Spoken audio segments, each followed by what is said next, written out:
Chapter 14, Power Unleashed. The forest erupted into chaos. Ava stood in the middle of the clearing, the tome glowing hot in her hands as the darkness surged around them.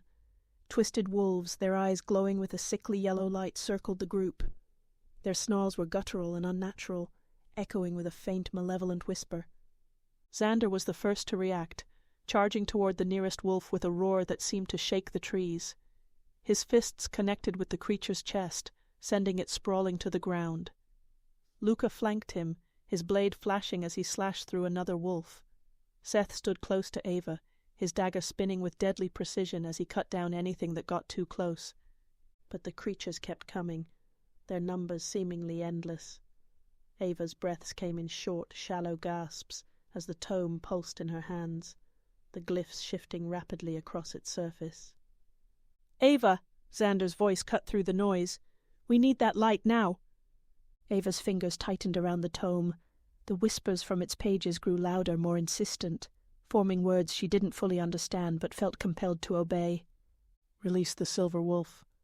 The command echoed in her mind, sending a shiver down her spine.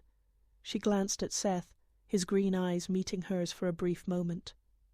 "Do it," he said firmly. "You're stronger than this." Ava closed her eyes, centering herself despite the chaos. She focused on the tome, letting its energy flow through her. The air around her grew heavy, charged with a silvery light that radiated from the book. The glyphs glowed brighter, their patterns searing themselves into her mind. When she opened her eyes, the light exploded outward. A blinding wave of energy surged from the tome, washing over the clearing. The corrupted wolves recoiled, their bodies disintegrating into ash as the light consumed them. The malevolent whispers faded, replaced by a deafening silence. Ava staggered, her legs buckling as the tome's glow dimmed. Seth caught her before she fell, his grip steady as he guided her to the ground. "Easy," he said softly. "You did it."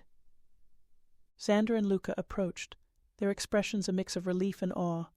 The clearing was empty now, the ground littered with ash and the faint scent of burned earth. "That was—" Xander began, his voice trailing off. He crouched beside Ava, his golden eyes searching hers. "Are you okay?" Ava nodded weakly. "I think so." She looked down at the tome, its glyphs now dark and still. "But it's draining. Every time I use it, it feels like it's taking a part of me." "We'll figure it out," Luca said, his voice lighter, trying to lift the mood. "But that was incredible, Ava. You saved us." "For now," Seth said, his tone more somber. He released Ava and stood, scanning the tree line. "The darkness won't stop here. This was just a fraction of its power." Xander's jaw tightened. "Then we keep moving. We'll find where it's strongest and end this." Ava rose to her feet, her legs still shaky but her resolve firm. She met Xander's gaze, her silver eyes reflecting the faint light still lingering in the air. "We can't do this alone. We need the Council's help." Xander's expression darkened. "The Council's too divided. Rowan will never agree to help without trying to control you." "Then we convince Morella," Ava said. "She believes in the prophecy. She'll listen." "If we can reach her before Rowan does," Seth added.